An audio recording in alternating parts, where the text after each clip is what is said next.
Tervetuloa mukaan tälle opetus.tv:n laskinnevideolle. Katsotaan tällä videolla lyhyesti, miten voimme purkaa sulut auki laskimella. Ensimmäisenä meillä on täällä binomin 4, josta pitäisi nuo sulut purkaa auki. Mennään laskimen tuonne main-valikkoon, eri perussovellukseen. Kirjoitetaan tuo lauseke sinne näkyviin. Eli 5 plus x suluissa potenssiin 2. Me haluaisimme nyt sieventää tämän, eli maalataan tämä lauseke ja kerrotaan, mitä siellä halutaan tehdä. Valitaan tuo Interactive-valikko.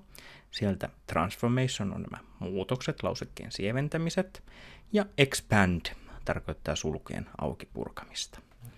Ja valitaan OK, ja laskin laskee meille, että tuo lauseke sievennettynä on x toiseen plus 10x plus 25.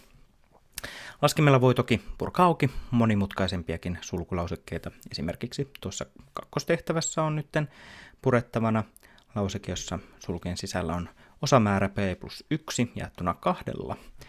Ja nyt tätä osamäärää varten kannattaa ottaa tuo näyttönäppäimistö esiin ja valita sieltä tuo murtolukurakenne. Ja nyt sinne valitaan tuo muuttuja. Jos haluamme käyttää p:tä, voimme tuolta ABC välilehdeltä ottaa tuon p.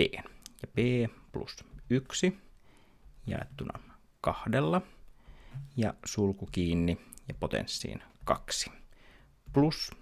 Miinus ja sitten sulkuihin taas tuo murtolauseke.